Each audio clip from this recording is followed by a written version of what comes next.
In today's video, we're going to be talking all the things that you should know before purchasing a vacation property down here in Miami. There's a lot of things that go into owning a second home, specifically if you're not going to be living in that area, if it's not going to be your primary residence. There's a lot of things that you should know. So, for example, is it going to be in a condo? Is it going to be a single family home? Who's going to take care of it? Who's going to manage it for you? Who's going to watch out for you? How are you going to do with security if it's a single family home, with maintaining, with landscaping?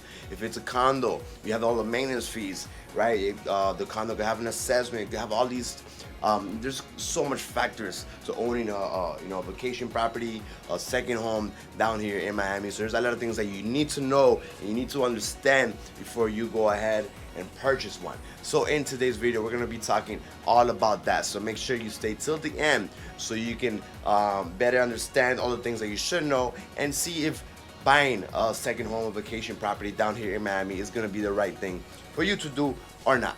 Anyway, let's not waste any more time and let's get started with the video right now.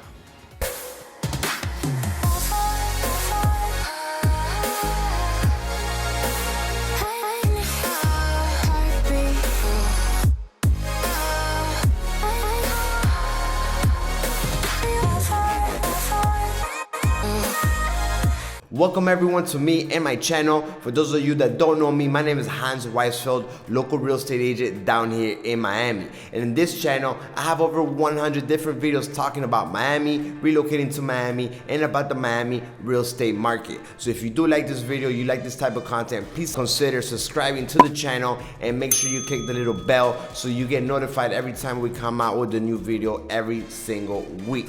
And if you're thinking of moving to Miami, relocating to Miami, or investing in Miami, please feel free to reach out to us at any time. You have all my contact information on the screen. You can call us or email us at any time. We'll be more than happy to help you out and get you settled down here to Miami, and even schedule a private Zoom call with me one-on-one so we can talk about the best options for you. Me and my team would love to help you. So if you're thinking about buying an investment property, specifically a second home or vacation home down here in Miami or in South Florida, this video is gonna be for you. We're gonna be talking about the pros and cons and everything you need to know about owning a vacation rental or a second home here in Miami or in South Florida. It is very important for you to understand and know what the costs involved are, what the what different factors about owning a second home. So we're gonna get into more detail. Like, for example, who's gonna take care of it? How many days or months or weeks out of the year are you gonna be using it? How are you gonna be doing when it's empty? Right? There's so much different things involved. So that's exactly what we're gonna be talking about in this video. I have a lot of clients that come from out of state and even out of the country, and many of them live in the property and many of them do not live in the property. They just use it as a vacation home. They have their families that go, friends that go. So we're just gonna cover all different subjects that have to do with this type of investment properties down here. So let's talk about some stats. The number one thing that you should know, and keep this in mind, very important, is that only 6% of all home sales in the country, only 6% are actually second home or vacation homes. Okay, so that means very, very, very few of all the home sales in the country are actually for second homes. I wonder why that is, right? Maybe because it's not so easy to have one, maybe because the cost, the benefit may not, be worth it, may not make sense. And think about this, that 6% throughout the whole country, they just be honest, and probably the biggest percent, I would say close to probably half of those, or 40-50%, I would say, is probably all in Florida, in different parts of Florida, right? Everyone is relocating to Florida, and everyone has a vacation home, second home here in Florida, right? So yes, it's a very, very niche market, it's a market where, very few people get into. So if that is something that is, numbers show, then that's something you should really, really think about and really consider. Is it worth it? Why only 6% of all home sales in the country, it's for second homes? Is there something I'm missing? Right? These are things that you need to really, really think about. Yes, most of those are in South Florida or in Florida in general. And what does that mean? Do people buy vacation homes in Florida to be in the middle of Florida? No, they're usually on the coastal lines, right? Either east or the west areas, right? all the way probably from Jacksonville, Daytona, and all of these Cocoa Beach and Melbourne Beach, everything that you have on the East Coast, all the way to Miami, Miami Beach, right? And on the West Coast, Naples, Tampa, Sarasota, Clearwater, all the way up to Destin. Like, there's so much coastal lines, and many of these people, or many of that 6% of people that buy second homes in the country are probably going to be in one of these areas. Okay, so at least you're looking at the right place, right? At least you're looking at a place, or at least most of the people that buy second homes are looking. But why so little of all the home sales or vacation, or vacation or second home, right? So that's what we're gonna get into. We're gonna get into some details and see, and then after the video at the end, you'll be able to see if this type of property is gonna be worth it for you or not. So the number one thing that you should think about or consider is, do you already have a primary residence? Have you already bought your first home, right? Or do you want to go straight to your vacation home, second home? Is it possible? Yes, it is possible, right? Some mortgage lenders would accept that, will accept that. However, in my point of view, it almost makes no sense. It's way better, it makes more sense to buy at least your first home, right? Your primary home where you live, where you will reside, or at least your first home in your area, even wherever you live. Even if you don't live inside that property, at least it's somewhere that you know, it's somewhere that you're there every single day, right? In that area, in that neighborhood, in that city. So it's gonna make it a lot easier. And then you can also start understanding more about owning property, about taxes, if you're gonna rent it out or have tenants, about that situation, about maintenance, about different things. So that's the first thing I will really consider. Do you already have an investment property, a regular property, primary residence, or do you not? Second thing is, why do you want a vacation home? Why do you want a second home? Let's just say you do have your primary residence, perfect. A lot of my clients come to Miami or South Florida 2, 3, 4, 5 times a year, right? And sometimes their family members come as well, and cousins and aunties and uncles and parents, right? So everyone's using up the property. That probably makes sense. But how many times a year do you come to South Florida, right? Why would you want one? Is it not better to go an Airbnb or a hotel? So you have to think about those things. You have to start writing those things down. Once you start understanding numbers, and then you can make a better decision. We're gonna be talking a little bit about numbers right now in a bit, but those are things that you need to keep in mind. Why do I want one? Is it just because my ego? Is it just because I just want one? I haven't thought about it, I just want one because I want one? Is it because everyone else around you is doing it, so you want to do it too? Is it something emotional, or is it something smart?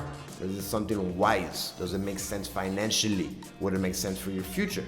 Right? These are all things that you need to consider. What are some costs associated with owning a property, specifically a second home, that you're most likely not going to be there all year round? So if this home you're not gonna be renting out, you're only gonna have it just for when you vacation. Again, I have a lot of clients that have these type of properties and they're very, very happy. I'm just making this video so you can consider and see what the best option for you will be, right? But some things you need to consider are gonna be, is it gonna be a single family home or a condo? If it's a condo, how much is the association fees, the maintenance? What if an assessment comes up? I talk a lot about assessments in many of my videos, talking about condos and investing down here in South Florida. How much is that per month? $600, $800 a month just for maintenance fees, and maybe if an assessment was to come, another $200, $300 a month on top of that. Then you have annual taxes. Annual taxes could be, anywhere from $4,000 to $10,000 or even more, depending if it's a high-end luxury property or not, right? Then you have maintenance costs, right? Just not HOA fees, not condo fees, but just maintenance, maintaining the property. If it's gonna be a condo on the coast, right? You have a lot of the salt water, and you have, it deteriorates the properties, the materials and furniture.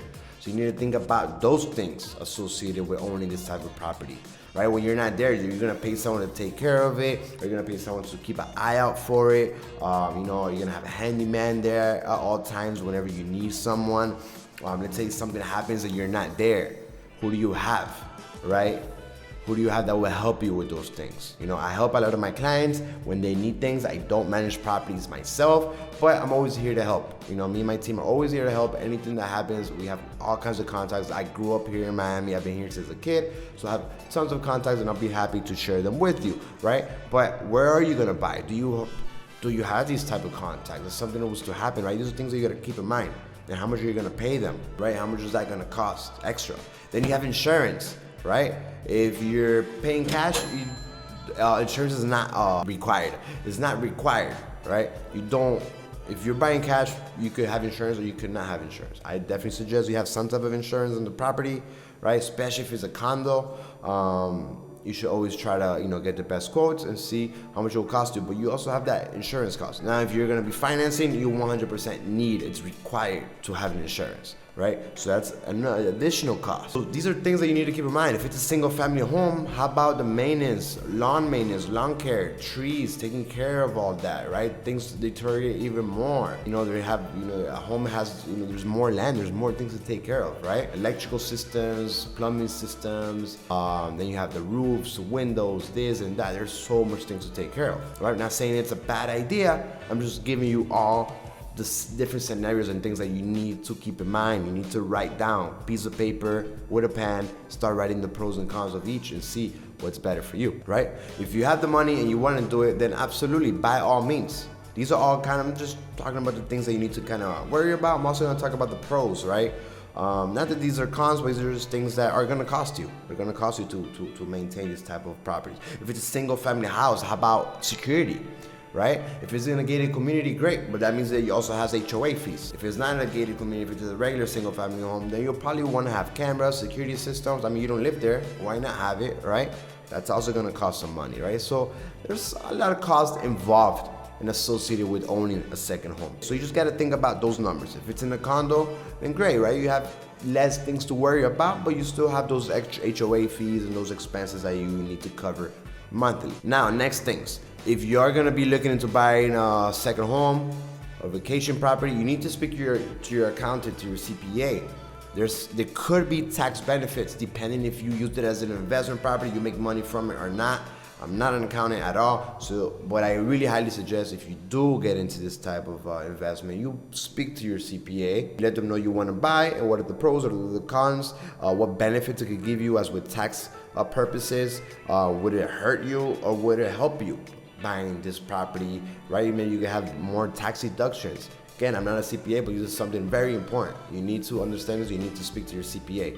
I don't suggest you just go buy one and then you speak to your CPA first, and then if you're interested in all it makes sense financially, then absolutely by all means. Now let's talk about the pros, right? Real quick. I don't want to make the video too long. These are just the things that you need to keep in mind. But however, you could buy a property down here in South Florida with just 10% down. You don't need 25 or 20%. You could potentially buy an investment property or second home, vacation home with just 10% down. So if you're looking maybe at a $500,000 place, $600,000, all you need is $50,000, $60,000 plus closing costs. So it's fairly not crazy expensive either. And then you gotta take, keep in mind those mortgage payments, insurance, taxes, and everything that I'm telling you about. Now, if you're gonna be using it often and you're gonna have family members and everything using it, you're gonna be, using it year round, then it absolutely makes sense. If you're gonna be financing, that when you finance, you're leveraging, using the bank's money, you're paying down the loan. Hopefully there'll be appreciation because South Florida and Florida is growing drastically, tremendously. Most likely they're not, there's gonna be appreciation. You're gonna be lowering down your debt with the bank. So you're kind of winning from there, right? So it kind of does play into part as an investment as well, even though there's all these costs associated with it.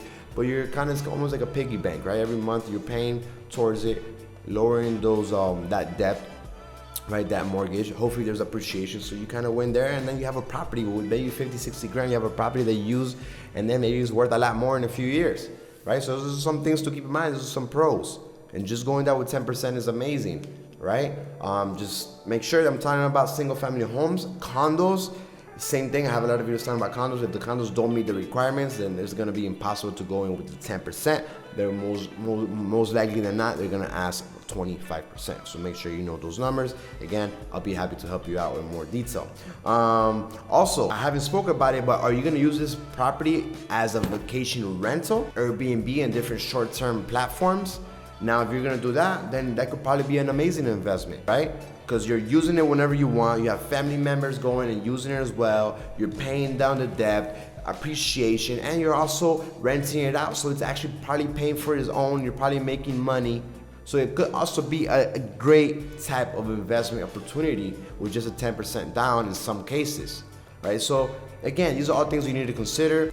It could potentially be a great type of investment. A lot of people are, moving down to Miami. There's always more and more demand. Right now, 2026 World Cup will be played in Miami. They just announced it. A few months ago, we held the first Formula One event here in Miami. Like, it doesn't stop growing. So maybe to have this type of property that you can use it whenever you want and also rent out when you're not using it, in my opinion, is probably one of the best type of investments. But again, you need to make sure all these costs associated with it. Are you okay with all that?